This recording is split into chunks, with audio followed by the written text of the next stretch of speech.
Okay. Dick's gonna sit here, you guys sit there, and hopefully Odessa will sit there. Okay. Dick, we do not know where it is. This is your chair. What we call? I've gone to try it, so, and the mic's on, so they can. Okay.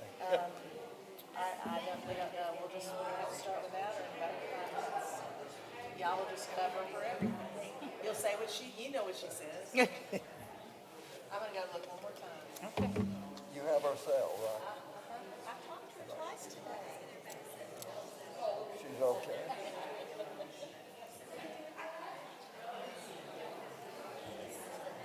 Let's turn that thing away for a moment.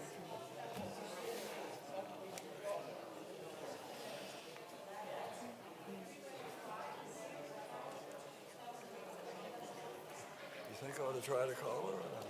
Well, it wouldn't hurt. She'll recognize you now. I would think she should recognize Sherry's name on her. But knowing exactly where the car may be.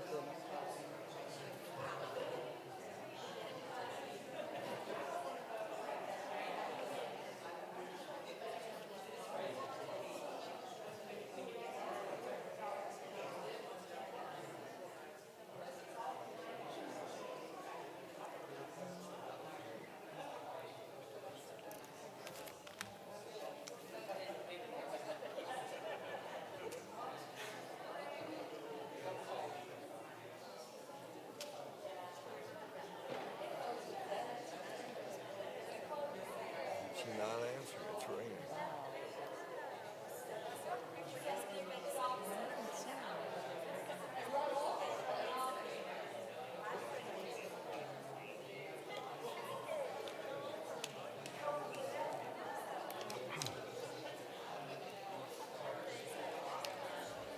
So my ringer's off.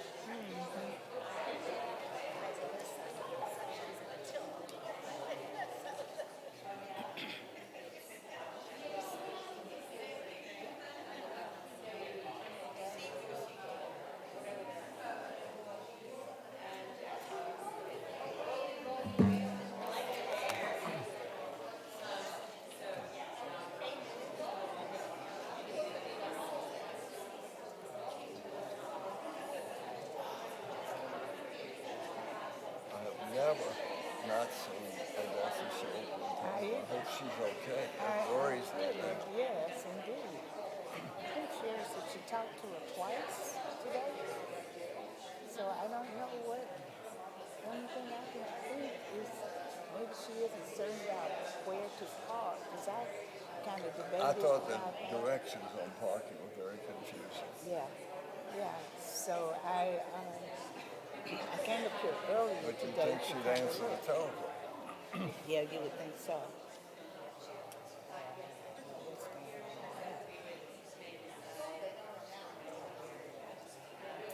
It's not like her not to show and not to say anything to anyone. Let me check my phone again and see.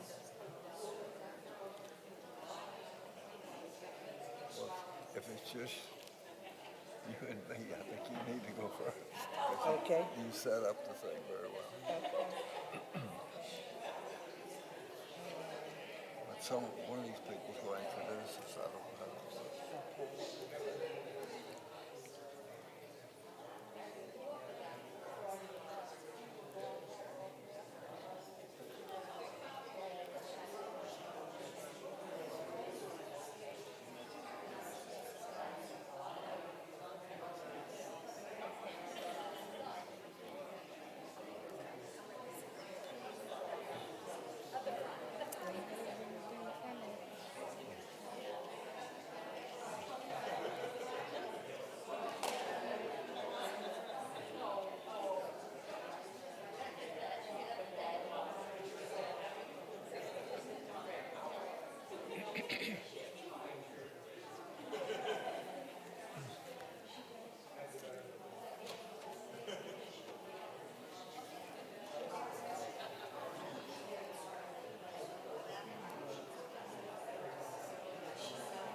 When was your book published? 2017. Pardon? 2017. I didn't know about it till this week, Jack. Really? I don't know how I saw it somewhere. I knew, I've seen, the other people that have written books like Howard Lee. Uh-huh. I've seen T.K. Thorne's new book of last year. And who else? Carolyn McKinstry. Carol She has McKinstry. I written- read her books. I'm going to get you. I didn't know about it till this. I guess when I can saw have the this one. introduction to you, I saw it. That's where I had no idea.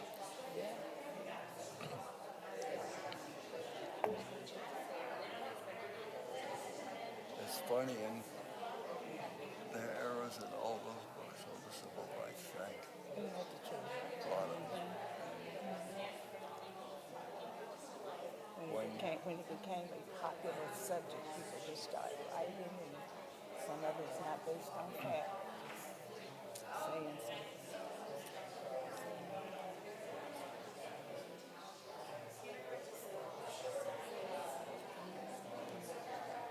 Did you read or see T.K. Thorne's book Behind the Magic Curtain by any chance? I haven't seen it. She's here, y'all. Oh, What do you, Next time I'm having.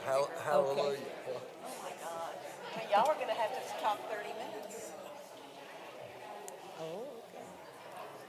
That won't be hard to do. I'm sorry, we were waiting for our last speaker, and she just arrived, and she's on her way in.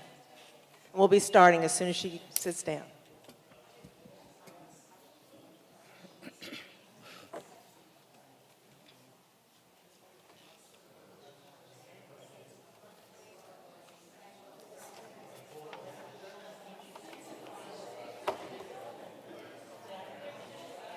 T.K. Thorne used to be a police captain in the police force. Oh. It's a woman. And she wrote in there that Vincent Townsend, who was the number 2 guy at the Birmingham News, was all for immigration. And that was a lie. No, that wasn't. And I told her, I said, I went to Vincent Townsend several times. And he said the Birmingham News isn't ready for that. Oh, my goodness. Oh, wow.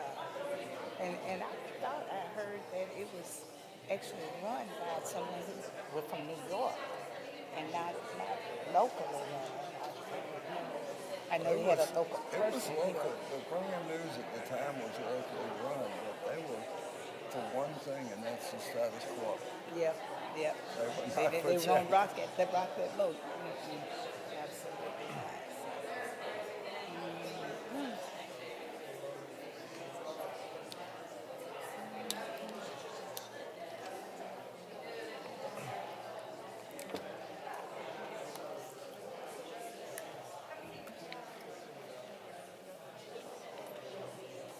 Tell Odessa if she's late, she can't pull that clock stuff on us. Right. Sorry, I'm late. I should have come to pick you up. Odessa, I was worried about you. I was in the neighborhood park, Brother Bethany's church. I just tried to call you, and 'cause we were worried about you. I should have offered to pick you up. I thought about it on the way here, and I thought, she's probably already there. Well, the thing was, I was here early. This was okay, but I was the wrong place. Oh yeah, fine.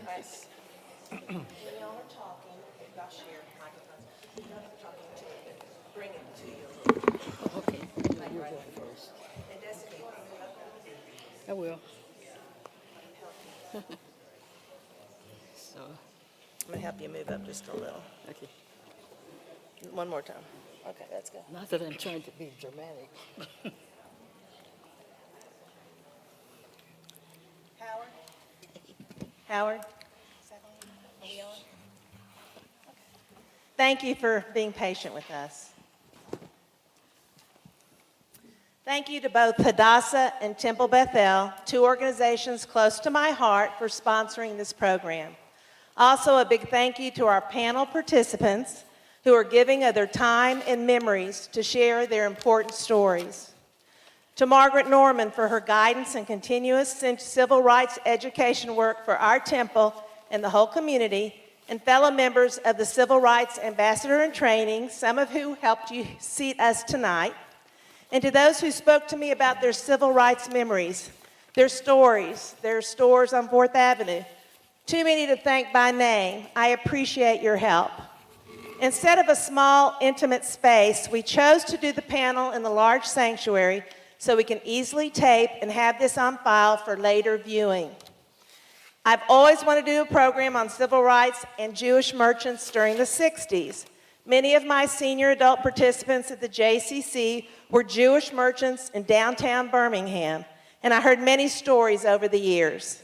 I also saw Dick Pozitz's grandfather on the wall at the JCC every day, so maybe his participation is beschert. I've heard stories from friends who've had stores in small town Alabama, Morton's in Tuscaloosa, Warrior Mercantile, Cotton's in Inslee. My maternal grandfather had a dry goods store in Arlington, Texas. My father had Smith's Dry Goods in then small town Rockwall, Texas. This topic has always been near and dear to my heart. I wanted to list for you the stores in downtown Birmingham owned by Jews, but there were too many to list. I sent over 40 letters to family members of merchants from downtown and small town Alabama. I asked them to share some stories tonight if it felt comfortable. Some, like Richard Epstein, was at work during the marches. Others heard stories around the dinner table. You will also be able to ask questions of our panelists after those stories have been shared. Kit Roth, a member of the Black family of Black's department store, put me in touch with Bob Sissel, who worked for Black's for 26 years during the 60s. He's 92 years old now, sharp as a tack, and he shared memories for over an hour with Kit and me, but his health does not permit him to attend this evening. I wanted to share a few thoughts from him. Bob came to work at Black's as a display director starting in the early 60s. That means he was in charge of all the window displays downtown. His first encounter after his move was walking the downtown area, coming across the Trailway bus station. A very large, menacing man in overalls came over and wanted to know, "What are you doing here? You've got to get out of here." Bob later learned of the beating that day of the Freedom Riders at the same station. Bob also remembers being able to see Woolworths from his downtown office window, where he saw sit-ins happen. He had never seen a whites-only water fountain, being from Kentucky, but he became part of the reason they were removed at Black's. Turn off your phone, please. I was at a Hadassah conference in Atlanta a few months ago, and when I brought up our upcoming civil rights panel, women around the table started talking about their memories of the early 60s in their southern towns. I was astonished to hear the stories because you don't really realize how many memories there are out there. One member stated she remember going into town to the movie theater with her maid, and they sat up in the balcony with all the other white children with their maids to watch the movie. She never understood till later in life that the black maids were not allowed to sit downstairs. Why are there so many Southern Jewish merchants? You can read about the original Jewish merchants in the book The Jew Store by Stella Suberman about the history of her family's Jew store in Tennessee.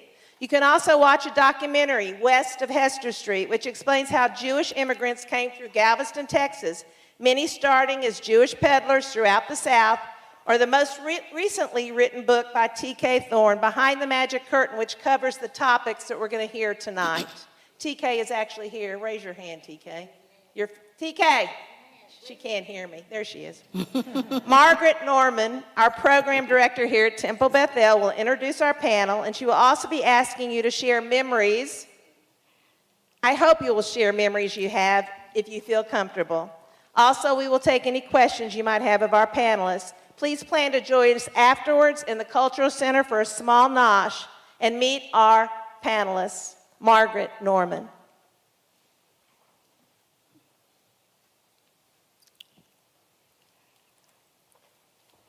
Thank you, Sherry, for your words of welcome and for all of the work that you've put into organizing tonight's panel discussion. Sherry came to me with this idea after completing our inaugural cohort of Deep Dive, our ambassador and training program. She mentioned that in her remarks, for the Bethel Civil Rights Experience, and it is truly inspiring to see how her passion has played out into organizing this program. Can you all hear me okay? Okay. A little bit louder. I have the honor of introducing tonight's panelists, but before I do, I want to quickly welcome you all on behalf of the Civil Rights Experience, as well as our partners at Hadassah. The Bethel Civil Rights Experience seeks to explore the intersection of Birmingham's Jewish and civil rights histories, and truly part of the dream for this project is that it will continue to foster conversations like the one we are having tonight.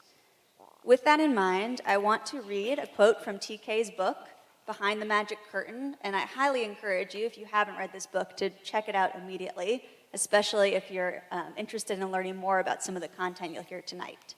So in her introduction, TK says, "Much of the truth of Birmingham in the civil rights era is ugly, plain, and simple. This book is not an attempt to revise that truth. The darkness, however, is always what allows the light. And in Birmingham's darkness, individual lights grew, some from shades of gray that bloomed into sparks, some lanterns of courage. Painfully and slowly, in tandem with economic forces, judicial justice, labor law reform, and street demonstrations, they led the way out. These stories about the darkness and the shades of light in a city that literally brought change to the world are needed, perhaps now more than ever." And I think that is such a great quote because it really speaks to how important it is to understand this history, not only for its historical value, but also for the important conversations that we're still having today. With that in mind, it is such a pleasure to have with us in this conversation 3 amazing panelists who can speak to this history directly. Our moderator for this evening is Odessa Woolfolk, whose name is synonymous in Birmingham with the preservation of our city's civil rights history. Odessa is known for her work as an educator, public administrator, and civic activist. She's held positions that range from high school teacher to work in urban development and founding president of the Birmingham Civil Rights Institute. Her civic involvement includes state chair of the former National Conference for Christians and Jews, founding member of Leadership Birmingham and Leadership Alabama, and president of Operation New Birmingham, which you might now know as Rev Birmingham. She states her personal credo as only enlightened, intelligent, personal concern for the world in which we live can solve the problems of our day. Odessa will be moderating this evening, as well as I'm sure sharing some thoughts of her own for our 2 panelists here. Our next panelist is Janice Wesley Kelsey, and it's such a pleasure for me personally to introduce Ms. Kelsey tonight because I've used her videos and testimony in teaching the civil rights movement to our students here at Temple Bethel. While a student at Ullman High School, Kelsey became involved in the civil rights movement. On May 2nd, 1963, she was among the hundreds of students arrested in a peaceful demonstration for parading without a permit in downtown Birmingham. She spent 4 days in jail as a result. In 2005, she was one of the foot soldiers featured in an Oscar-winning documentary entitled Mighty Times, The Children's March, and she's also featured in a 2020 HBO documentary entitled The Soul of America. Upon retirement, Kelsey continued her civil rights legacy, including through work as project coordinator at the Birmingham Civil Rights Institute. And her most recent accomplishment, which I'm excited to check out, is the publication of her first book, I Woke Up With My Mind on Freedom, released in September 2017. And finally, I have the honor of introducing Richard Pizitz, who I'm sure many of you know. He was born and raised here in Birmingham, and in 1953 started at Pizitz, Inc., the business founded by his grandfather, Louis Pizitz, in 1895. You can actually see him on our wall of presidents out there. He served at the company both as vice president and president during a pivotal turning point in Birmingham's civil rights movement. Pizitz is a graduate of Washington and Lee and the Harvard School of Business and has been recognized as Marketing Man of the Year by the Birmingham chapter of the American Marketing Association and Man of the Year by Young Men's Business Club. Active in civic life, he served on the board of numerous organizations, including being the first president of the Birmingham Jewish Foundation, and he has been president of organizations that include the Birmingham Area Chamber of Commerce and United Way. That is really just a snapshot of these amazing people. You can read additional details about them in the flyers that are in the pews. And now I am about ready to get out of the way so we can hear from our amazing speakers. But I will second Sherry and just reminding you that we'll have some time to share at the end, and then also a small nosh following tonight's program. So it is now my pleasure to turn it over to you, Mrs. Odessa Woolfolk. Thank you very much. First, I see a lot of friends out there and a lot of people who will be friends as soon as we meet. I wasn't trying, Sherry, to make a dramatic entrance. I was parked down. I guess I was being ecumenical because I was parked down in the Methodist Church's parking lot. And then it occurred to me, as many times as I've been here, Barbara Bonfield, I've been here for her, and certainly other people who are friends of mine. I pause when I think about that because some of them passed away recently. And I think of Phyllis when I look and see her image in the audience. But anyway, I'm here, and what I'll do, the bonus is I won't talk as long as I'm allotted to make up for the time that I didn't show up, if that's okay. Read TK's book, by the way. So many thanks, many thanks for the invitation to participate. I grew up in Birmingham, and except for college, graduate school, and a few years working in Boston and upstate New York and New York City, I've been in Birmingham all of these years. Something kept drawing me back home. I was a young teacher at Allman High School when Janice was there. Janice had gone to jail before she came to my class. So I taught her as a jailbird. But we became fast friends. And I taught other members of her class. But because fewer and fewer of adults wanted to get arrested for several reasons. One, they just didn't want to go to jail, or they did not want to face fire hoses and that sort of thing. And they did not want to lose employment, because the consequence of being identified with the movement for many people, depending upon who your employer was, meant that you would get sacked. So the idea was to turn to the children, and they were very eager. Children, mostly high school, but a lot of young kids. I think the youngest kid who marched was 8 years old. Some principals and teachers did not think students should leave school without their parents' knowledge or permit. The superintendent of schools sent a notice to each of the schools telling the principals to ask the teachers to call the roll before lunch and after lunch, and to put down the names of the kids who were there in the morning and not in the afternoon. Well, I was not one of those who was about to rat on my students. I had amnesia. I didn't know who was not there in the afternoon, who was there in the morning. Some teachers tried to stop the kids from leaving. Others turned their heads, and I think, Janice, some of your friends have told you, I pretended that I didn't know they were leaving. They knew it was a signal because what I was writing on the chalkboard was not the lesson for the day. And I was usually strict about the lesson for the day. So they figured that, oh, it was okay. I was not going to make them get into any trouble.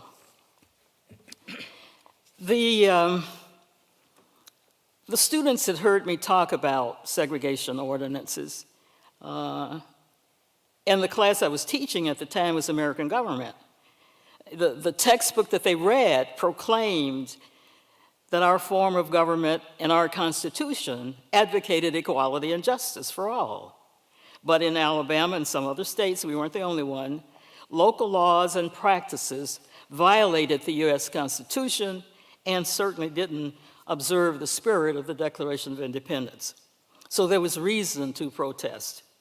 Moreover, the students noticed in their daily lives that there was that they were second-class citizens. There were places they couldn't go.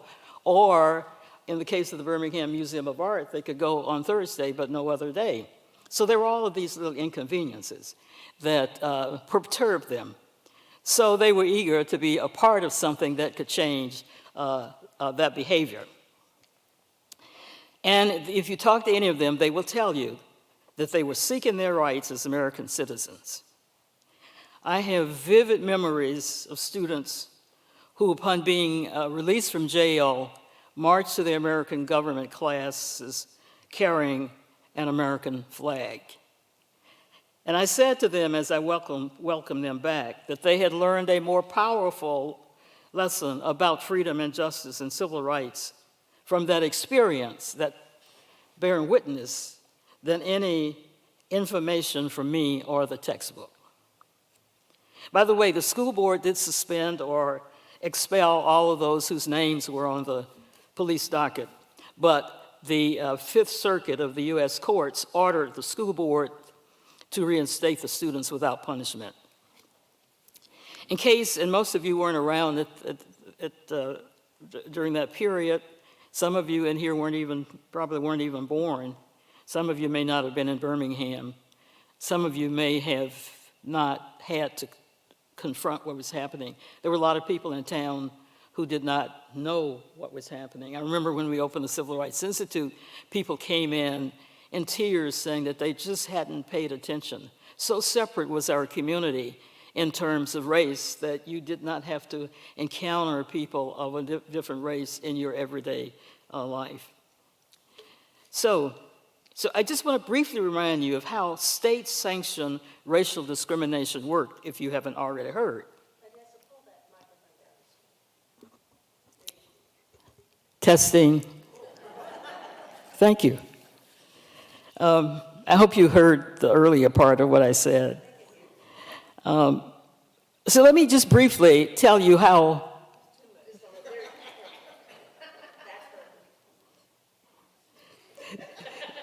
Okay, tell you how it worked. Birmingham was a post-Civil War industrial city and was very diverse in terms of its population, in terms of national origin, race, class, and religion.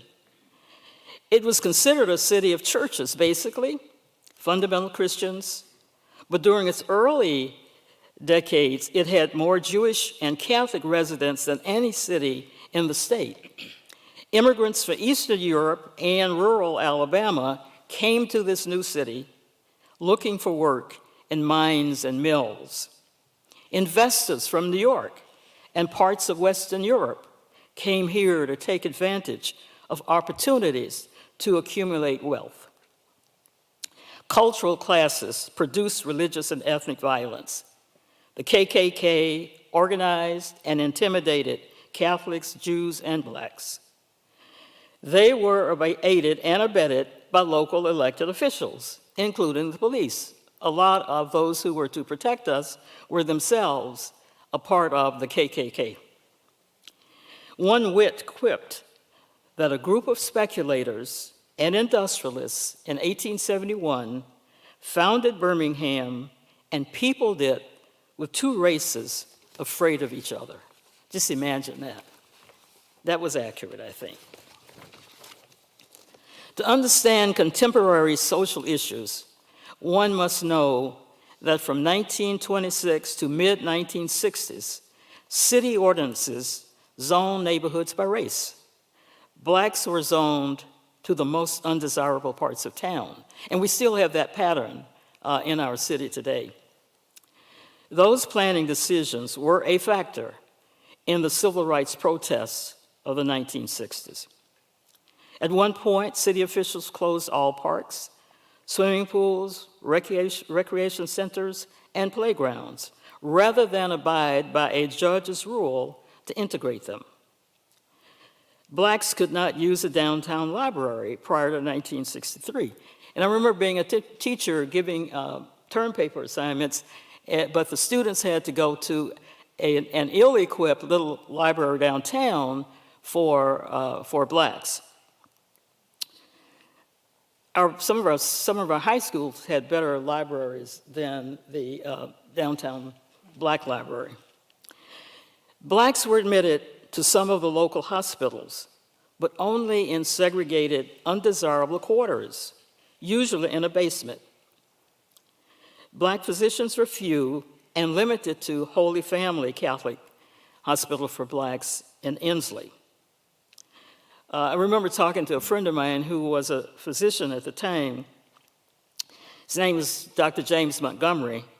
He had trained in cardiology at Harvard. He was refused staff privileges at local hospitals.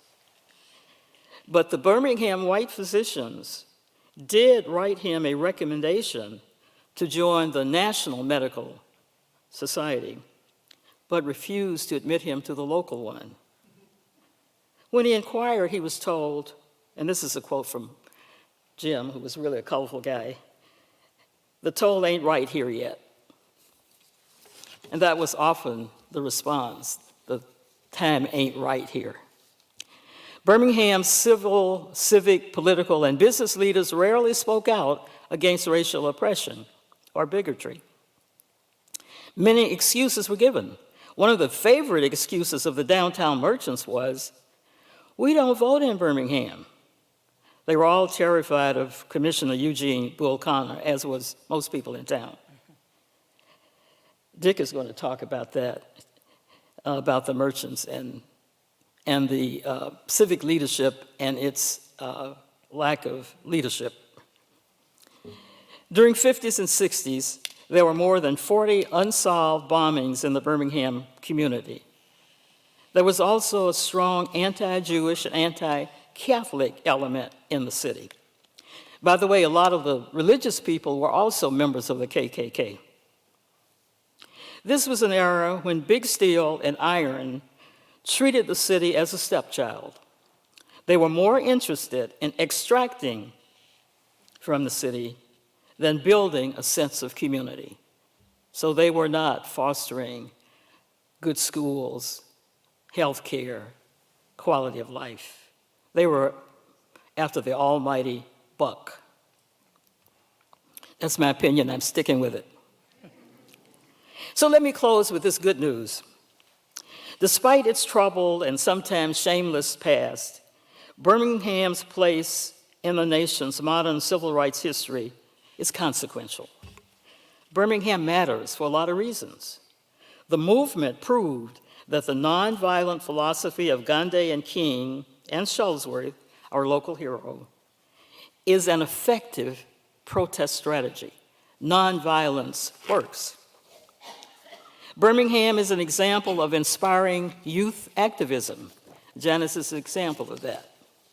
It matters because 2 U.S. presidents and the U.S. Congress came to realize that no nation can survive if some of its citizens are denied basic rights guaranteed by the U.S. Constitution.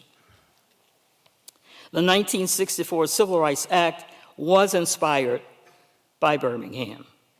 Events in Birmingham influenced the course of civil and human rights around the world.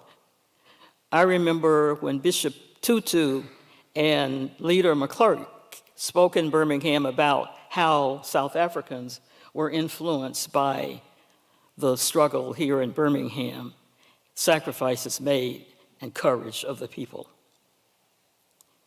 But to many, the story of Birmingham's past is too painful and damaging to communities' self-esteem to tell.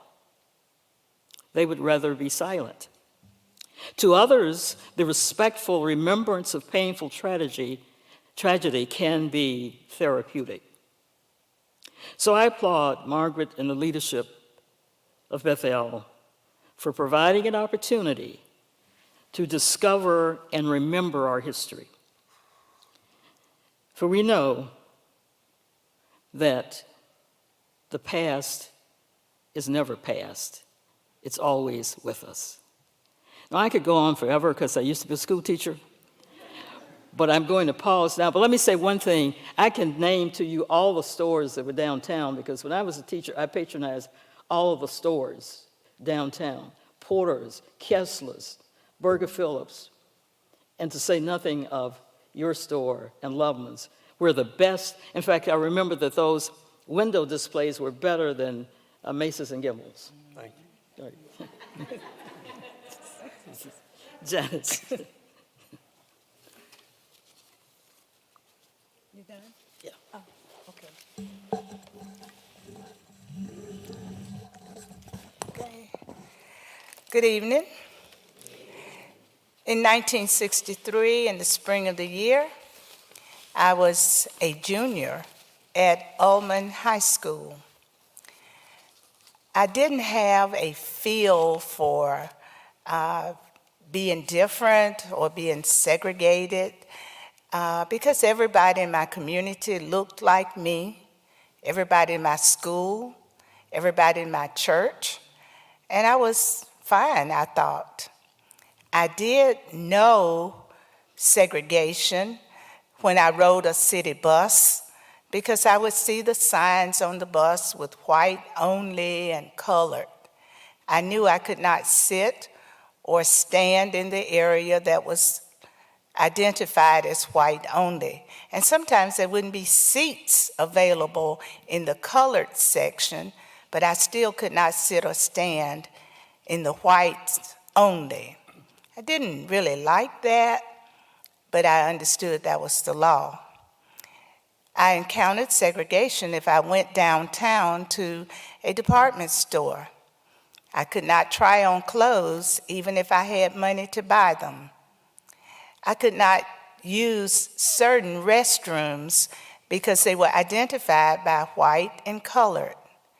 I remember wondering what white water tasted like because there were signs on the water fountains, but that's the way it was. But I didn't think I was particularly hurt by those things because I didn't encounter them very often. But I had a girlfriend whose mother and sister were involved in the movement, the civil rights movement. They would attend mass meetings that were held at different churches across the city, and my girlfriend would have to go with her mother and sister. And she would come to school on Tuesdays, and that's all she wanted to talk about was the mass meetings. So what did she say? Well, some things that she said perked my interest. She talked about the crowds, and she said, everybody comes to these meetings, and I thought, well, I'm somebody, maybe I need to go. She talked about the music and how upbeat it was, and everybody in the choir had a beautiful voice. And I thought, at my church, you don't have to know how to sing to be in the choir. Anybody could be in our choir. And I like good music, so I thought maybe I should go. She said, there are a lot of preachers that come to these meetings, and they are always in three-piece suits and alligator shoes. I thought I'd like to see that too. And she said, a lot of cute boys come to these meetings. So that's the clicker, I got to go. So my brother and I got permission to attend our first mass meeting at New Pilgrim Baptist Church. It was in walking distance of our home. And when I got there, everything she said was on point. The choir was on fire, the church was packed, the preachers looked good, the boys were all around, and I was glad to be in the mix. Well, there was one preacher who came to the pulpit who was not dressed like King and Shuttlesworth and some of the others. He had on what we call overalls. These are denim with a bib on it, and he had little beanie caps on his head. And I thought, well, he's still cute. So I listened to what he had to say. And he invited all of the teenagers to meet him in the church's fellowship area. And when we got there, he kind of polled the audience, calling out our school's name. And when he called our school's name, we responded. Oh, we had so much school pride. I was at Ullman High School, the great green and gray. Because you get in, come in there green, you leave there gray, because folk like her weren't going to let you out unless you got it together. So I thought we had so much school spirit. I was happy to identify with Ullman High School. But when he started asking questions, what he asked did bother me. One thing he asked, at Ullman High School, do any of you guys take typing? I know y'all call it keyboarding now. But I raised my hand. And he asked, how many electric typewriters do you have at your school? And I said, we have one, but I get to type on it because I'm a good typist. He said, do you know how many they have at Phillips High School? And I said, no, I'd never been in Phillips. He said, they have 3 rooms of electric typewriters. They don't practice on those things you have at your school. And I thought, that's not fair. But he wasn't done. He asked, do any of you boys play on the football team? And my brother was on the football team. And he asked, have you ever wondered why your helmets are always blue and white when they come in, but your school colors are green and gray? And my brother said, we always paint them the right colors. We shine our cleats. Game time, we're ready. He said, but why do they come that color? And he didn't know the answer. Bevel said, you're getting Ramsey's discards. They get new equipment. You get their old equipment. I didn't like that either, but he wasn't done. He asked, have any of you guys ever eaten downtown? And I had eaten at J.J. Newberry's. They had a large lunch counter on the first floor, but we weren't allowed to sit there and eat. They had a lunch counter on the 4th floor. Didn't have any chairs, but they had the little lunch counter. Bella asked, how much do you pay for a hot dog and a Coke at Newberry's? And I said, about 27 cents. He said, how much do you think the people pay for their hot dog and Coke who get to sit in those leather seats? And I thought, probably $1. He said, nope, same thing you pay, 27 cents. I'm getting the idea now that I've been mistreated and I didn't even know it. But he wasn't done. He asked, have you ever looked at your copyright dates in your textbooks? And no, I never looked at the copyright dates. I knew one of the first things we would do during the first days of school would be to wrap our textbooks in brown paper bags and newspaper, and we would erase any bad words that were written on the pages. But I didn't look at the date. He said, check it out. Your books are outdated.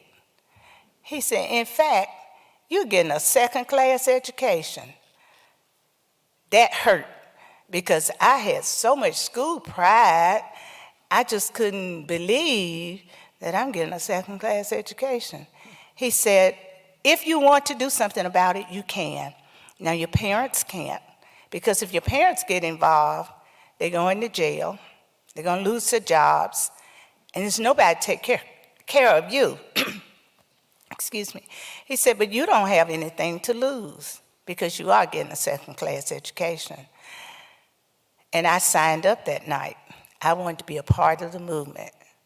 I started attending youth nonviolent workshops that were held after school at St. Paul's downtown and at 16th Street Baptist Church. We watched some film strips showing people being harassed at a lunch counter in other states. We saw people being bitten, hit and beaten, called names. And he kept telling us, now, if you want to be a part of this movement, you've got to be nonviolent. You might get hit, you might be called a name, but if you participate, the only thing you can do is say a prayer and sing a freedom song. And I committed myself to do just that. Well, the day came when all of this was going to kick into action, and that was on Thursday, May 2nd. I woke up that morning with my mind on freedom. I was so excited about getting ready to go to jail. I packed my purse. They told us it might be cold in there. So I took my sister's leather jacket. I took the toothpaste. I took the soap. You know, we had a big family, there was 9 of us. But I figured Daddy could buy some more stuff for the rest of the folks. I took what we had in my purse. And as I was about to leave home, my mother kind of sensed something was going on. Of course, I wasn't going to discuss with her what my plans were. she said, Janice, I'm sending you to school. Don't you go anywhere. Get yourself in any trouble. I don't have any money to get you out. I said, yes, ma'am. Well, I was going to school. I just wasn't going to stay. So walking to school, I met with other friends, and we were all checking each other out. Did you bring your stuff? You got your coat? You got your toothpaste? You got your toothbrush? We got to school, went to my first period class, and my teacher was a young teacher. Well, all of them were young and cute like Miss Wolfoff then. She was my 12th grade teacher. So I was in the 11th grade, and this young teacher was teaching the first period class, and I had a good GPA. I didn't want to mess it up. So I went to her and asked, suppose some kids walk out of your class today. Are they going to fail? And she said, if everybody walks, there's nobody to fail. I said, okay, they ain't gonna do nothing to us. All we gotta do is get up and go. I stayed until the end of the period, and then I left. And people were walking down the halls in droves, getting out of there, walking downtown to 16th Street Baptist Church. We get downtown, and the street is just packed with people, kids from everywhere. A lot of police were there. And that was intimidating to see police officers, because they weren't too kind to people in our community. So it was a little testy there looking at all of that. But James Bevel and Andrew Young were in charge. And they stood at the top of the steps at 16th Street and called out and said, if you're here to participate in the demonstrations, come into the church. I went into the church, and we filled that church up. And we started singing freedom songs. Ain't gonna let nobody turn me around, turn me around, turn me around. Ain't gonna let nobody turn me around. I'm gonna keep on a walking, keep on a talking, a marching up the freedom land. Oh, we sang the song about, before I be a slave, I'll be buried in my grave. Oh, freedom over me. We sang, we shall overcome. Reverend Bevel and Andrew Young said some prayers, and they lined us up in pairs, and we walked out of the church singing, we shall overcome. We did not get very far before we were stopped by police officers. The police who spoke to us through a megaphone told us we were in violation of a city ordinance, that we could not parade without a permit. He said, if you stay in this line, you're going to jail. You get out of the line, that's going to happen to you. Well, I left home with the idea I was going to jail, so that didn't bother me. But looking at him did. First, I was not accustomed to just disobeying adults. And coming face to face with a white man, I'd never had that experience. And this white man had a gun on his hip and a stick in his hand. So I was very much intimidated by what I was looking at. But somebody started singing, We Are Not Afraid. That gave me the courage to remain in that line. They called for paddy wagons to come. The paddy wagon came, and they were putting us in there. The paddy wagon may have been built for 4 people, but they pushed us in and just packed it. We started stomping and singing, trying to turn the thing over. It didn't work. So now we were told, too, that if you're arrested, only give your name and your age, because if you tell them who your parents are, they may lose their jobs. So my friends were 15. I had a birthday in April, and I was 16. But we had decided all of us going to be 15, so we go to the same jail.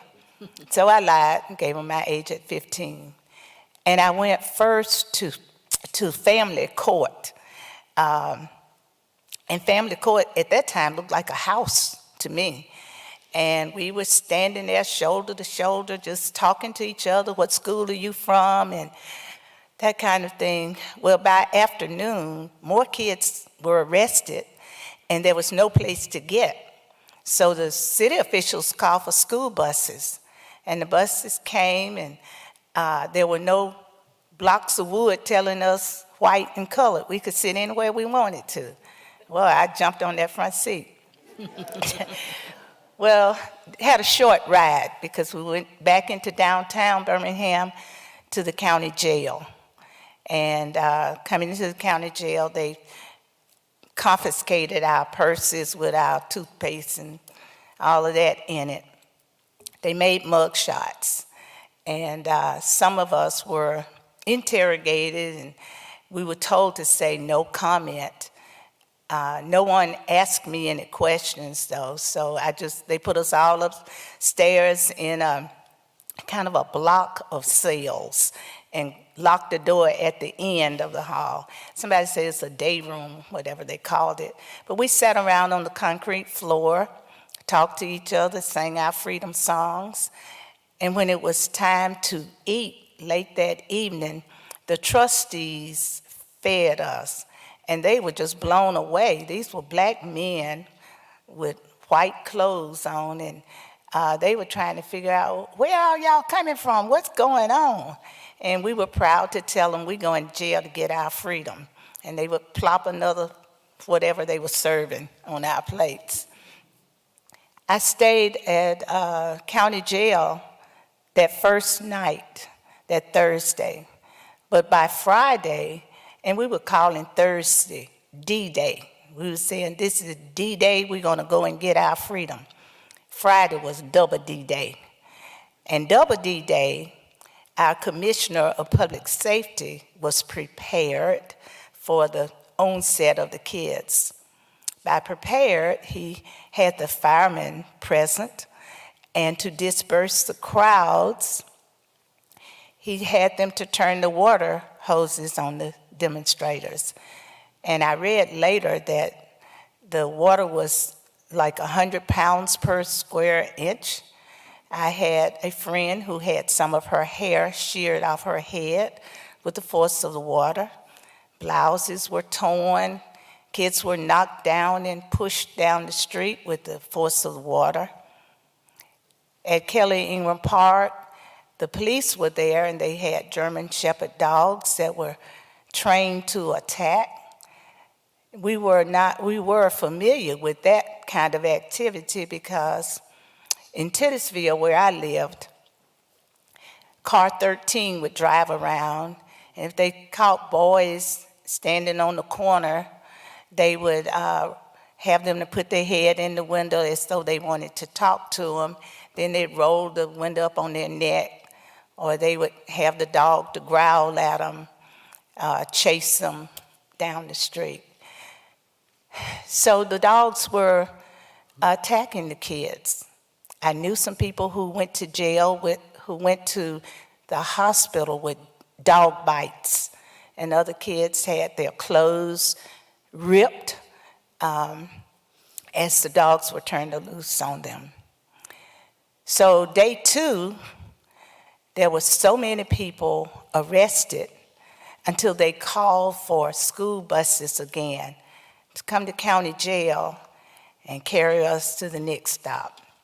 And the next stop was Fair Park Arena. I had passed Fair Park many times. My dad would take us for a ride on Sundays. And Fair Park had an amusement park in the front called Kittyland Park.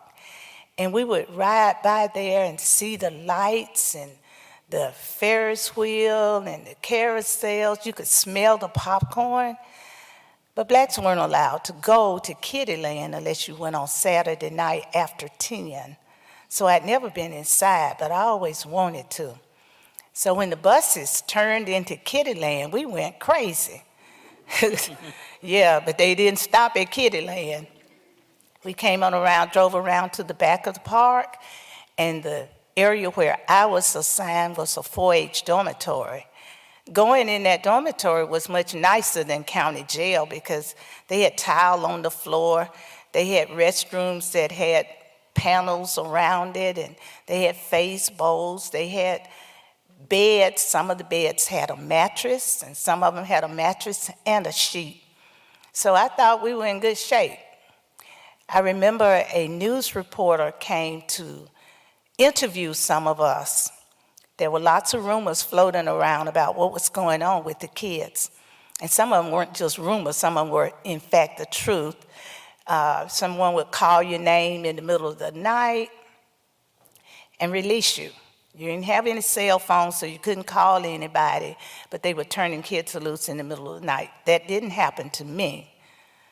But when the news reporter interviewed me, he asked me, young lady, how do you feel about being in jail? And there was a commercial on television about carnation milk. And I told him, I'm as contented as a carnation cow. And he snapped my picture. And that picture has been in a lot of different publications. My parents came and got me out of jail on that Sunday. On Monday, I could not go back to school because I had been arrested, and they told me I had been expelled. Another minister, several days later, tried to get his daughters reinstated, and the Board of Education would not accept them. But as Ms. Wilfox said, they petitioned it to the district court, circuit court, district court in Atlanta, and they overturned the local court's decision, and we were reinstated and got to finish the school year out without further punishment. I thought we had overcome. I was feeling good about it. President Kennedy had gone on national television. Oh, I gotta hurry up. Okay, all right, well, September, I gotta tell you September 15th, I thought all was well. Some of the schools were integrated. I had a girlfriend who went to West End High School. She talked about how she was being mistreated and all that, but she was smart. She was able to hang in there. But that Sunday, September the 15th, I'm at my church. Our pastor interrupted the speaker who was presenting and said that he had been informed that 16th Street Baptist Church had been bombed. Hearing about bombing was not so shocking, but on a Sunday, I thought, oh my goodness, people were in there. Our pastor went on to say that I understand there were some casualties. I did not know what that really meant until later at home.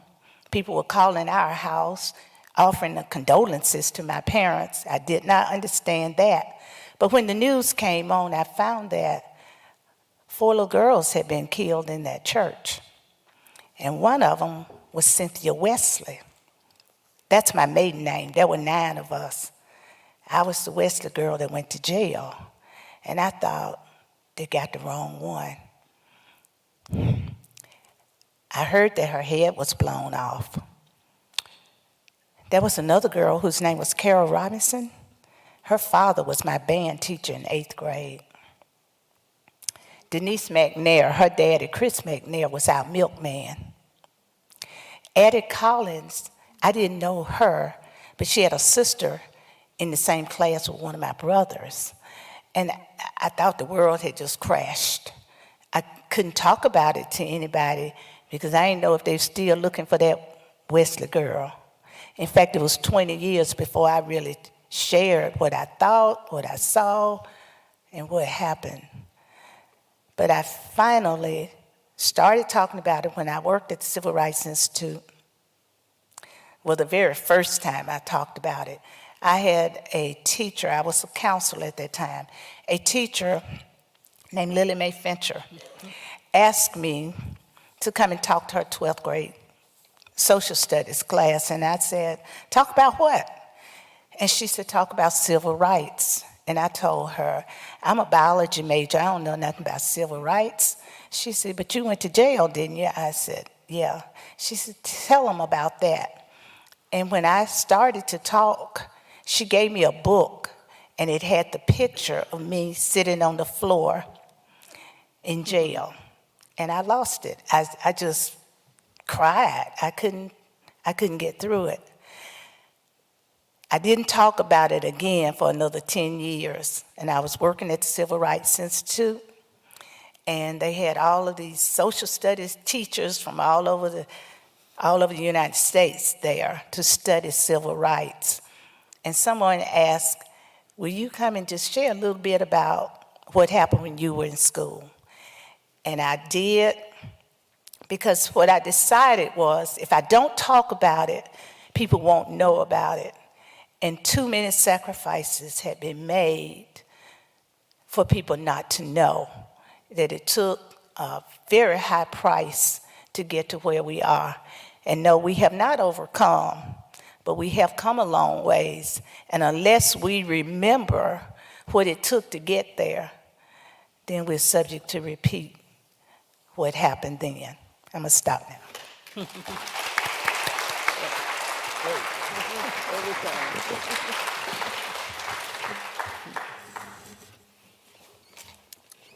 I'm in a very unenviable position following those two acts. You can do it, Dick. I think very few people realize the real importance of Birmingham and the civil rights movement and in the end of segregation in America. In 1962 or 63, the years we're talking about, the entire South was segregated. Atlanta, Nashville, Jacksonville, New Orleans, Memphis, you name it. They were all segregated. Birmingham was probably the most segregated city in the country, but the entire South was segregated. I'll read you what Martin Luther King once said. He said, in the entire country, there was no place to compare with Birmingham. It was a community in which human rights had been trampled for so long that fear and oppression were as thick as the smog from the factories. Okay, now we go to what happened in Birmingham. Well, before we get into what happened with Dr. King and Fred Shuttlesworth, a group of young lawyers at Birmingham in 1962, realizing that this had to end the way Birmingham was, they got together and circulated petitions and miraculously got enough signed petitions to call for an election to change the city form of government in late 1962 from 3 city commissioners to a mayor council. The 3 city commissioners were Mayor Art Haynes, Commissioner Jabbo Wagner, and Commissioner Eugene Bull Connor. In many ways, for these lawyers, yes, mayor council was about a form of government, but this election was basically, how do we get rid of Bull Connor? We need him out of this government. And that was the real reason for the election. In 1963, the election was held, and the mayor council, in 1962, the mayor council prevailed. New form of government. In early 1963, the election was held. Albert Boutwell was elected mayor. City councilmen were elected. But the problem is that Haynes and Wagner and Connor said, we were elected for 4-year terms, and we're not leaving. So you had a situation now with 2 city governments in Birmingham. Okay, now let's move a little east. In late 1962, Martin Luther King wanted to start the end of segregation, and he chose to do it in Albany, Georgia. He went to Albany. There was a demonstration. Dr. King was arrested. He was jailed. The following morning, the police chief, a man named Laurie Pritchett, came to the jail. He said, Dr. King, you're free to go. The charges have been dropped, and your bail has been paid. Dr. King said, who paid my bail? Chief Police said, I did, Dr. King. Have a good day. And it was a defeat for the civil rights movement because a lot of preparation had gone into what they needed in Albany. Well, meanwhile, Fred Shuttlesworth, who is the pastor of Bethel Baptist Church in Birmingham, I think it's very fitting. In Collegeville, 7 or 8 miles from here, is Bethel Baptist Church. And tonight we're in Temple Bethel. We're of one people. Fred Shuttlesworth had been egging Martin Luther King on and said, you need to come to Birmingham. We've got the perfect storm. in Birmingham, and this is the place to start the end of segregation. And he said the perfect storm is we've got the most segregated city in America with the most violent segregation laws.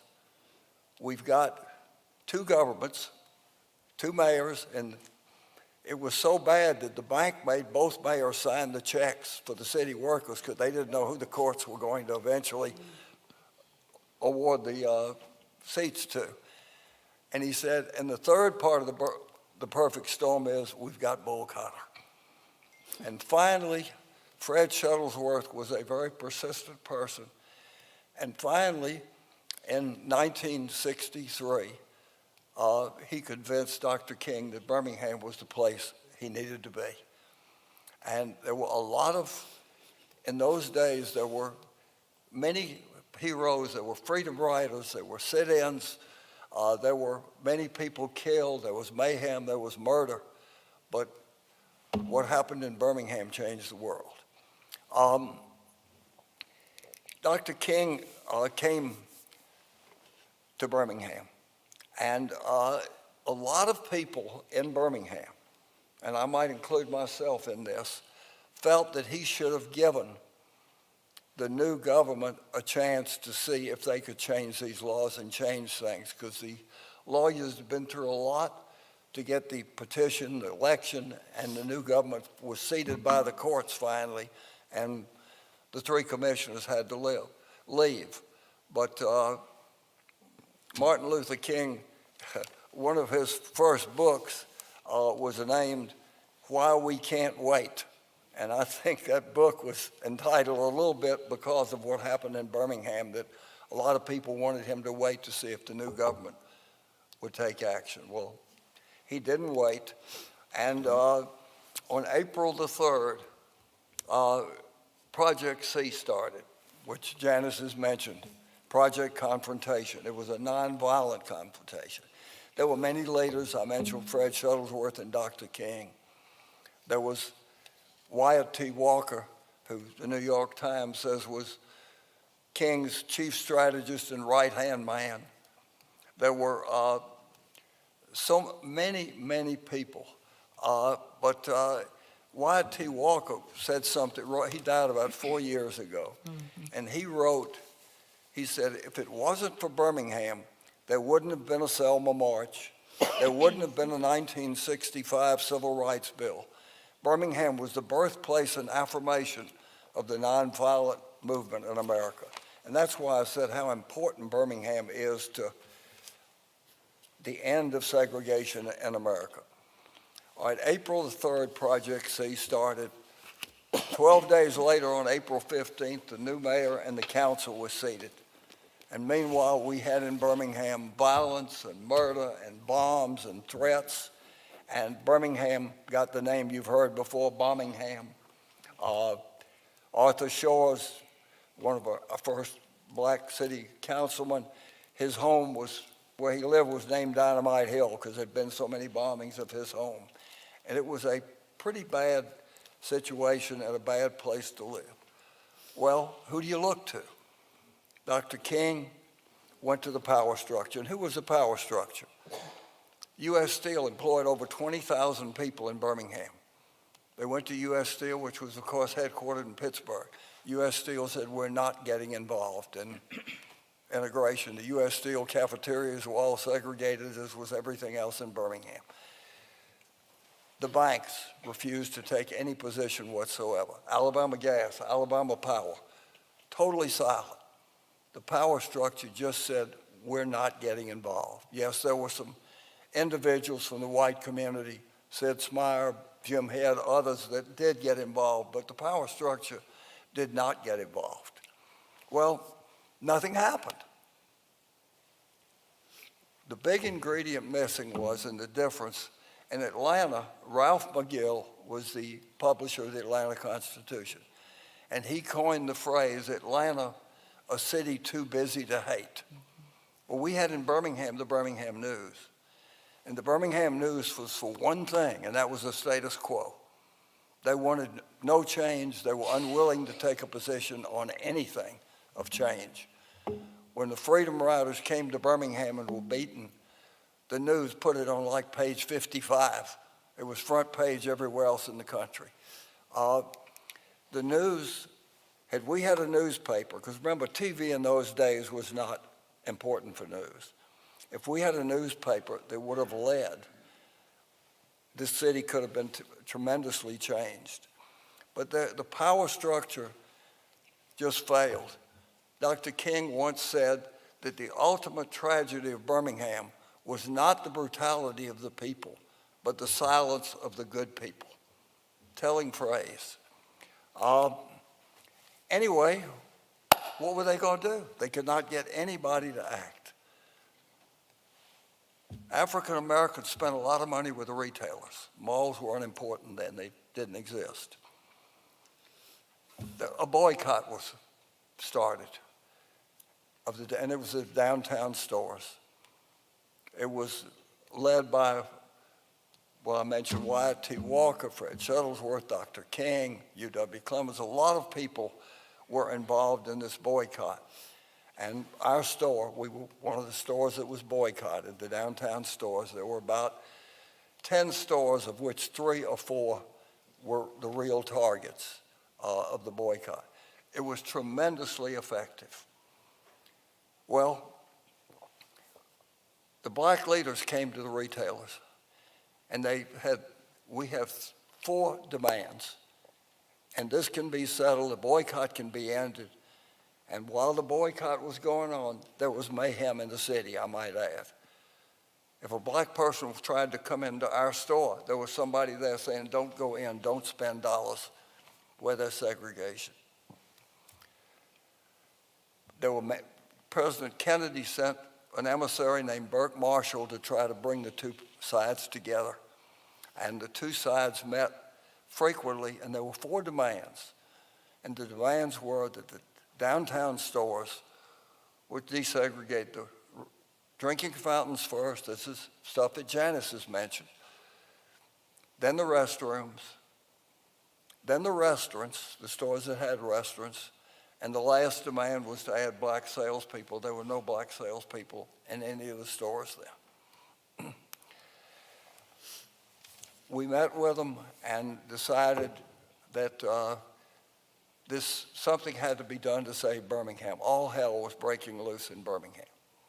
And the retailers, we did not act altruistically. We acted under pressure. Those are the facts. But we did act, and nobody else had the guts to act, I might add. When Janice and her friends were marching, the Children's March, when Bull Connor pulled out the fire hoses and the dogs, and Martin Luther King had miscalculated. He used children because he thought even Bull Connor wouldn't abuse the children. Well, that was one place Dr. King was wrong, because Bull Connor didn't care who was marching. His people out there with hoses and dogs. Anyway, word got around that the retailers were going to compromise, and we started to get great numbers of threats. We had bomb threats in the store every few days. Bull Connor heard that we were getting ready to compromise, and he says, you know, I may have to send my fire inspectors in because I think some of your store fire exits and stairs aren't in compliance, and we may have to shut your stores down for a few weeks. This was all going on. We were getting threats individually. I got a lot of threats at home. It was a time of fear. I never owned a gun in my life. I borrowed a rifle from a friend, had 3 little kids who were ages 2, 4, and 6, one of whom sitting over there right now, my son. And I got the gun because I was getting so many threats about we're going to shoot you, we're going to bomb your house. I put the gun in the closet, I put the clip in the kitchen, and I put the bullets in my bedroom because I didn't want to take a chance the kids could get a hold of the gun. And my wife said to me, if the Klan rings the doorbell, you're going to ask for 15 minutes to assemble your weapon. True story. Anyway, while all this was going on, Clarence Hanson, the publisher of the Birmingham News, who I told you the news was not a leader, he sent President Kennedy a telegram. And he also used the whole front page of the Birmingham News that summer, one day, to publish his telegram to President Kennedy. And here's what the telegram said. This is while all the demonstration. Negroes are gathered, they're excited by speeches, and then are sent boldly into the streets, where they openly taunt police and provoke not only the white community, but the law itself. That was the leadership we had from the Birmingham News. Well, the stores got together and decided on a given Monday, we're going to take down the drinking fountain signs that Janice referenced that said white and colored. We were having, on that Monday, there were about 10 stores. I will say that the 10 all agreed on it, and maybe 5 of them did it, because many of them were fearful of the consequences. Pizitz and Loveman's, as Odessa had referenced, were 2 stores, Parisian, and 1 or 2 others did everything that we had agreed to do. Some of the others were late to the game. Anyway, we took down the signs, and there was no murder. There was boycotts. We had tens of thousands of charge accounts closed at Pizitz by whites because we were being integrationist. And I might tell you that 5 years later, they were all back. But we had tens of thousands of charge accounts closed, more threats, but it worked. And we had the signs down. 2 weeks later, on a given Monday, we had agreed with the black leaders and the stores all agreed that we would take down the signs on the restrooms. Sure enough, the white and colored signs disappeared, and the Vesuvius did not erupt. Somehow it worked, sure. More threats, marches by the White Citizens Council and the Klan downtown, but it happened. The next thing was the restaurants, and there only Loveman's, Pizitz, and Sears had restaurants. The other stores didn't have restaurants. Well, I take it back. The 5 and dime stores did, Woolworths and Cresses, and they participated.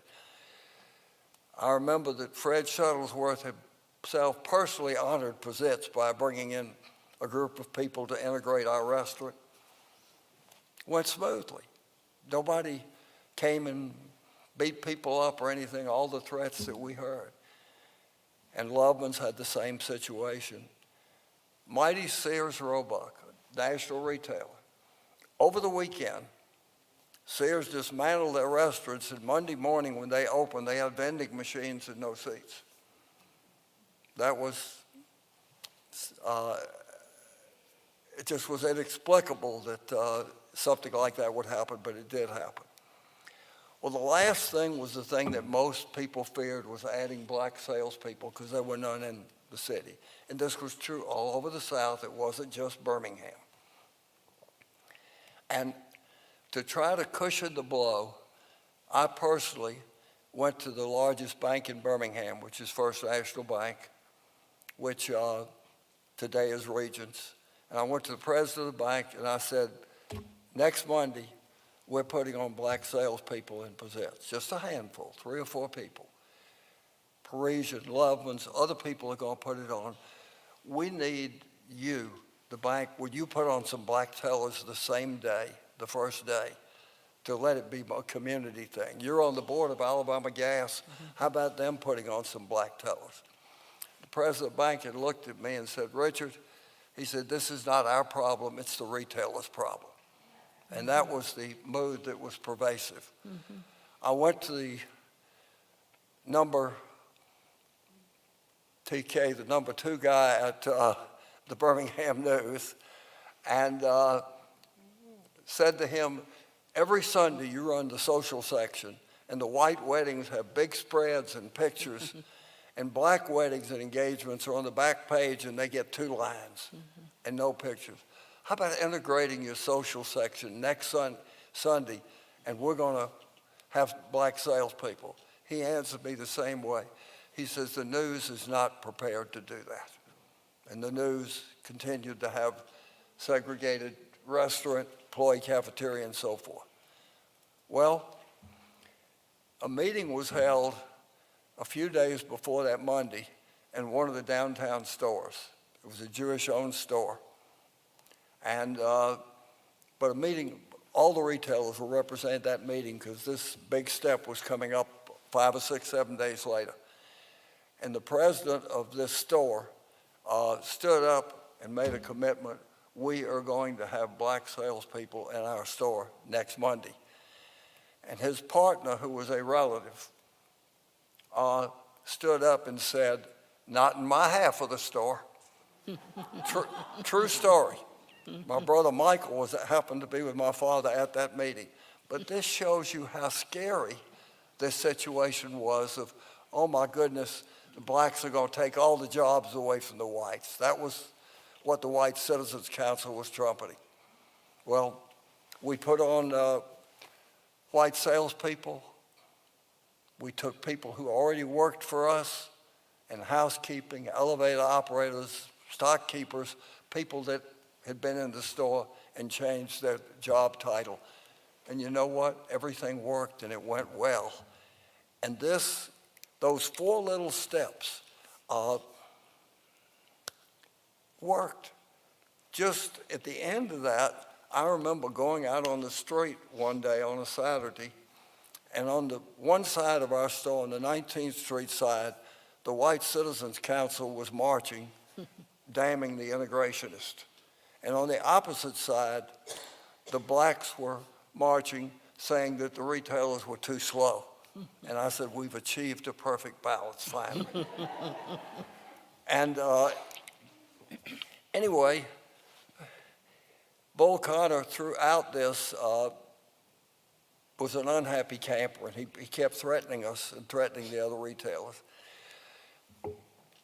I had never seen this interview, but one of my grandsons who did a project on Birmingham in 1963 found an interview in the New York Daily News that Bull Connor gave a year or 2 later. And Connor said, when they asked him about this, Connor said, I'd have beaten King if those damn merchants hadn't given in. That one line to me was worth everything that happened to change Birmingham and change the South. Because once Birmingham integrated, the rest of the South, that's when Wyatt T. Walker said that Birmingham led, that Birmingham changed segregation in America forever. No, it didn't. The next week there weren't huge changes. The next month there weren't huge changes. But it was the beginning of something that could not be stopped. Well, September the 15th, 1963, 16th Street Baptist Church was bombed. Carol Robertson, Cynthia Wesley, Addie Mae Collins, and Denise McNair died that day, 4 little kids. And that was the culmination of everything. It changed things, the whole world. But in Birmingham, shortly thereafter, something happened called the Community Affairs Committee. And it was about 25 or 30 people that met for breakfast once a week. And these people were white leaders, black leaders, they were pastors, they were police chiefs, they were fire chiefs, they were segregationists, they were politicians, they were integrationists, they were lawyers. They represented every facet of this community. And a number of these people had opposed integration. The Community Affairs Committee, we met for years. We revolved off. Maybe I stayed on a couple of years, but It's the first time that blacks and whites ever communicated in Birmingham. Real communication. And the Community Affairs Committee was the product and something, the just desserts of everything that went on. So anyway, I remember when my kids and grandchildren would go through the Civil Rights Institute, which wouldn't have happened without Odessa Woolfolk. When my kids and grandchildren went through there and they'd see a sign that say, "Don't shop at Pizette's," they'd say to me, "How could you do that? Why were you that way?" It's very hard to explain to another generation how things were 20, 40 years before. But Birmingham has changed, and Birmingham led the change in this country. And Odessa haunts me sometimes. We used to send out mailers at Pizette's to customers for various products. When they got their bills, there'd be an enclosure, a mailer for cosmetics or something like that. And we received this back in probably 1963 or 4 or 5. I don't know what year it was. And I sent it to Odessa so it could be a part of an exhibit in the Civil Rights Institute. And somebody had taken this enclosure and written on it, "Sorry, I don't trade with Jews or niggers." I'm going to read Yeah, it. that's what they wrote. "Possessed as a Jew, and you employ too many stinking, ignorant, repulsive digs. No thanks, a U.S. citizen. Brave person, signed it U.S. citizen." This was what was going on, and I apologize for the words, but That's I what had they to read said. it. If Odessa gives it to me, I'll do what Odessa says. The world has changed. There are a lot of books written by people that I commend to you to read. Janice Kelsey has written a book, "I Woke Up With My Mind on Freedom." T.K. Thorne wrote "Behind the Magic Curtain." Carolyn McKinstry wrote a book, Helen Shores Lee, whose father, Arthur Shores, was a great civil rights pioneer. Her father was about 5 feet tall. And the title of Helen Shores' book is "The Gentle Giant of Dynamite Hill," because his house was blown up. And Diane McWhirter won the Pulitzer Prize for her book called "Carry Me Home," which was basically her search to find out whether her father, Martin McWhirter, had been with the Ku Klux Klan.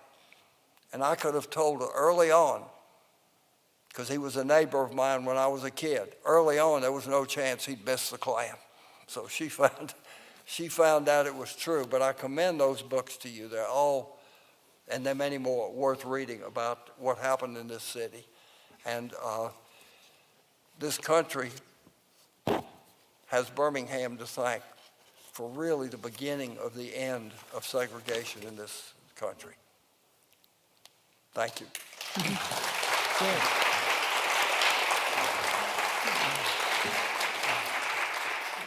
Margaret, can I mention one other thing? Just while we're talking about my friend Richard Zitz, Dick didn't just stop in the 60s. You haven't seen this in the news? He went on to help the city of Birmingham get the All-America Award in 1971 and has been continuing his effort for a more humane, just society. Is that the All-American City? Yeah. And there's a picture of a young Dick Pizitz. For the All-American City Award, which meant a lot to Birmingham because we had been so downtrodden. When Look magazine was important, 3 of us went to Portland, Oregon to make Birmingham's presentation. One of the 3 was Chris McNair, whose daughter Denise had been killed in the bombing. And Chris McNair, sure, he did some things later in life that maybe he wasn't proud of, or his family wasn't proud of, but Chris McNair, of all the people that had reason to hate, Chris McNair was a healer, and he did so much for this community. And without Chris, Birmingham would never have gotten the All-American City Award. He was a man who should have hated, and he did so much to heal this community. Thank you for that. And can we give one more round of applause for our panelists this evening? Did you ever see it? Showed us how he looked then. Thank you all so much. And I know that you all are probably bursting with questions. We are running a tiny bit behind though, so I do want to give first a chance for people to share some recollections. And we're just going to run a few minutes over tonight. And if you do have questions, I'm sure our panelists will be happy to stick around and maybe chat with you in our reception. But if there are 2, maybe 3 people who want to share stories of their own in particular about that era, then I would invite you to come up. I saw your hand first, Naomi, if you want to come up and share. And I'll just ask you all to keep your comments to 5-ish minutes so we have a chance to hear some different voices.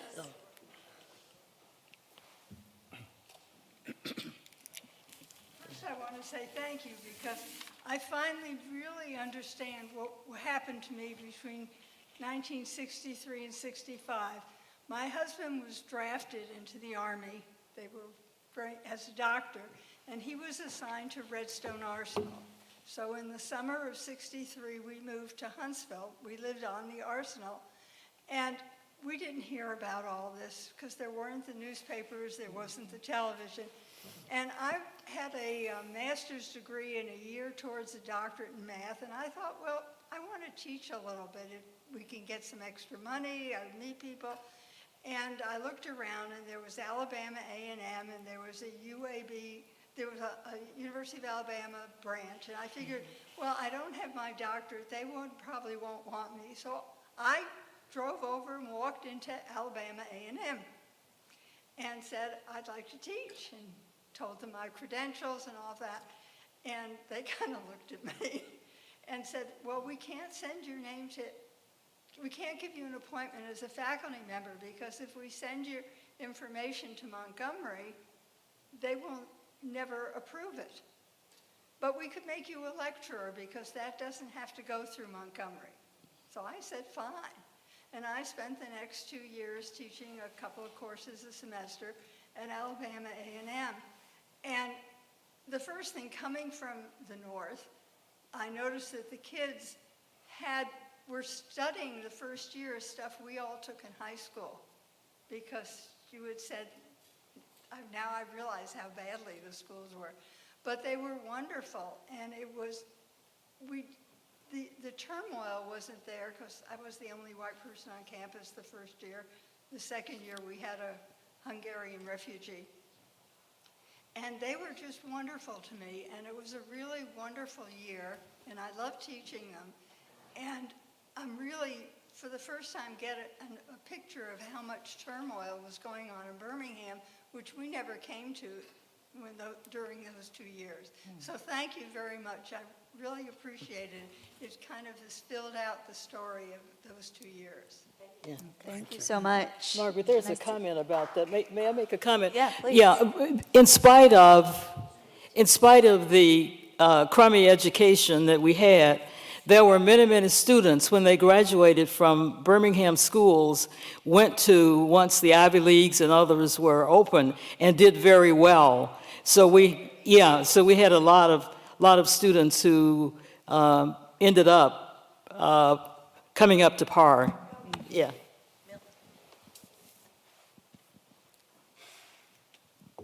Can you hear me? Is this working all right? Okay. I didn't come here prepared to make some remarks, but when I found out what we were doing, I did write some things down. I had many experiences with civil rights. Growing up, I witnessed many of the things that y'all talked about, having to shift my seat to the front, unfortunately, when I try to sit in the back, and also the colored and the white water fountains, and I never could understand these things, and was always upset by why we did that, but didn't really have any say-so, because I started witnessing these things when I was 5 years old, and never could understand it going on. But I had some unique experiences, I think, and I'm going to talk about two different purviews. One is the University of Alabama. I was there from 62 to 66. As many of you know, George Wallace stood in the doorhouse in 1963 when Vivian Malone and James Hood integrated University of Alabama, trying to keep them out. Of course, unsuccessfully, thank goodness. But it was an interesting summer on campus. We had to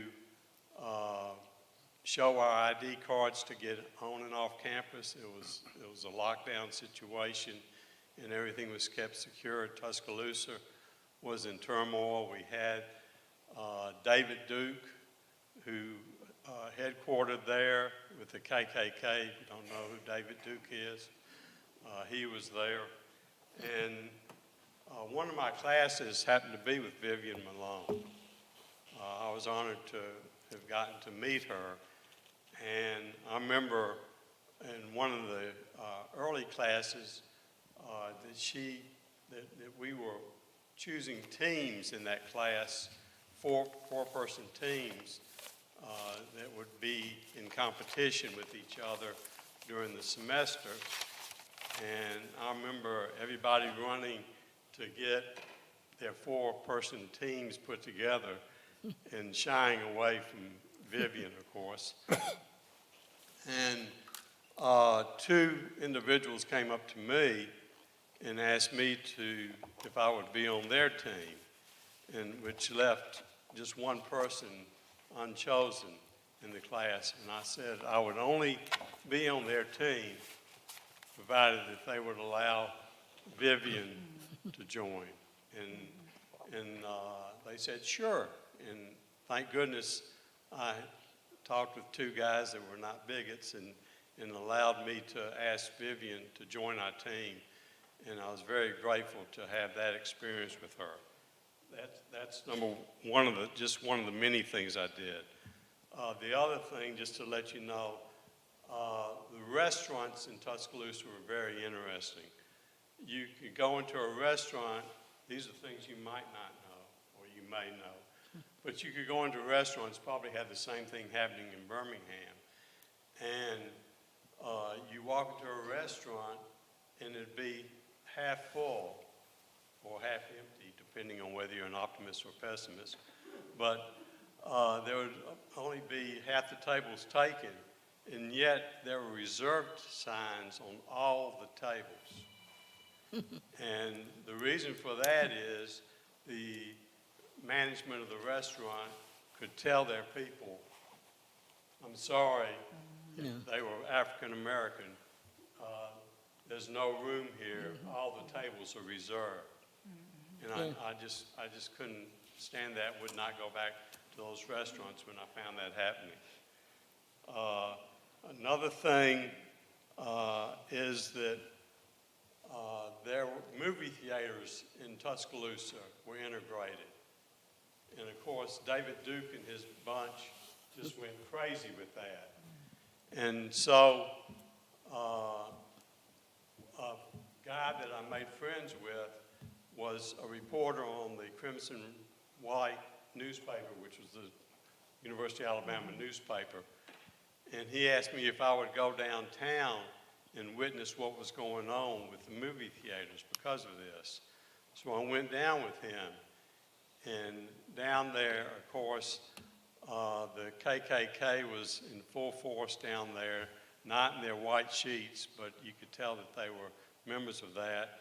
And they were hollering at the people, the white people, that were going to the movie theater because they didn't want them to go those theaters either because they were integrated. So they were hollering at them and shouting obscenities. The National Guard was there, did not do anything when people would throw cups of water at them, which I never could understand why they couldn't take what their responsibility was. So that went on. I'm just trying to give you some ideas of things that did happen during that period. One of my fraternity brothers was the editor of the school newspaper, named Melvin Meyer. And he wrote an editorial in the Crimson White, pro-integration. Pro-integration. That took a lot of guts, but he did it. And because of that, he lived in an apartment off campus. Because of that, he started receiving threats from the KKK on his life. The FBI got involved and forced Melvin to move into the fraternity house where there was more protection because of more people there. So he moved into the fraternity house. Well, lo and behold, within a week or two of that, there was a big cross burnt outside our fraternity house in Tuscaloosa, famous KKK symbol. Thank you so much for sharing with us, Milton, those memories. It's really, sorry, what? really powerful to have your recollections added to today's panel discussion. I do want to give just a chance for one more person to come up if they want. Okay, I just want to give Okay. one other quick thing, was my experience in Vietnam.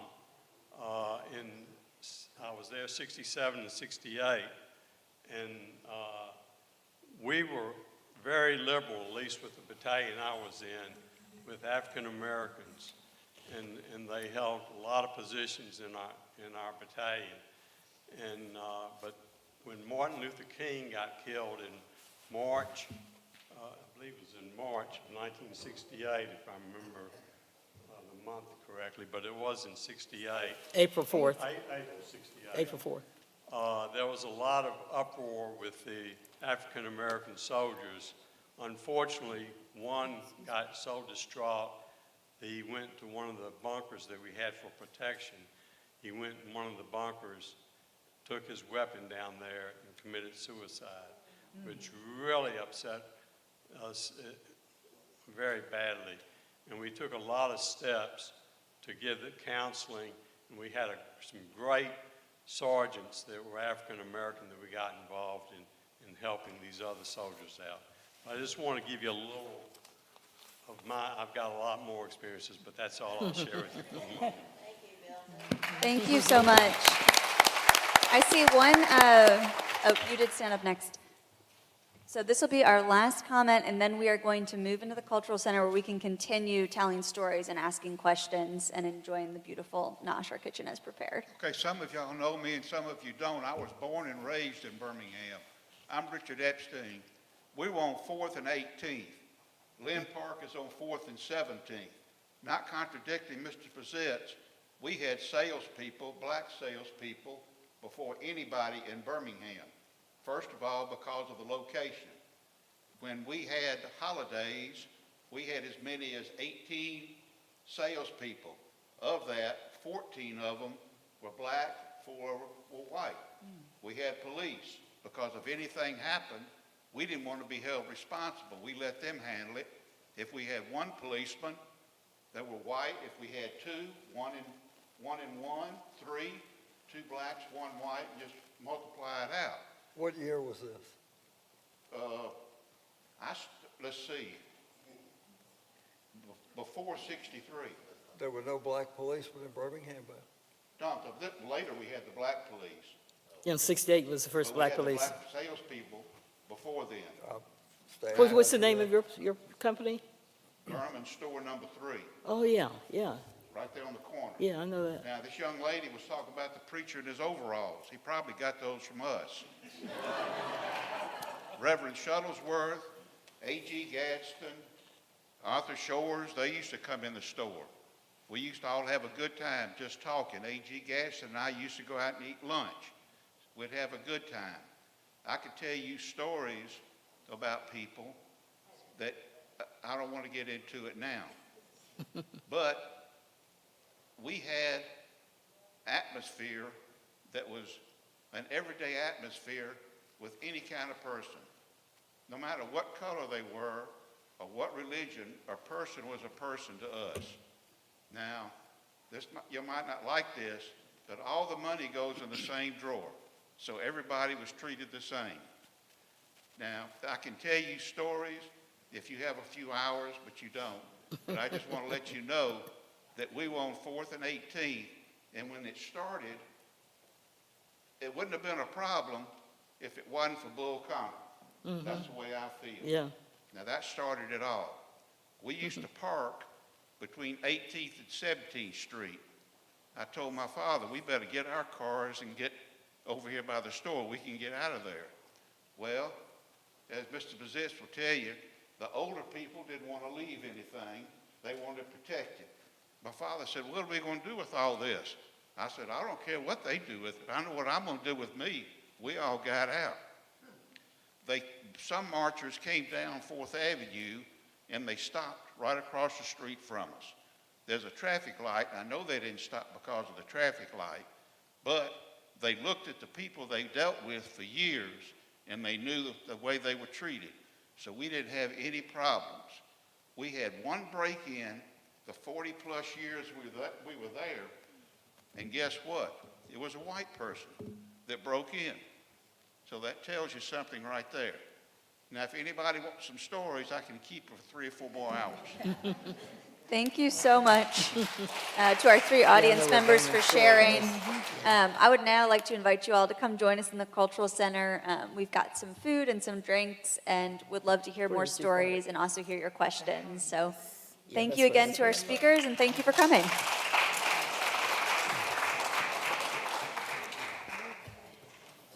Well, we can't just leave. We have to stay a little few minutes, then I'll go. Yeah. Hello? Thank you, guys. Thank you, Ren. Thank you, Dick. I appreciate you. Except for Odessa not being able to do all the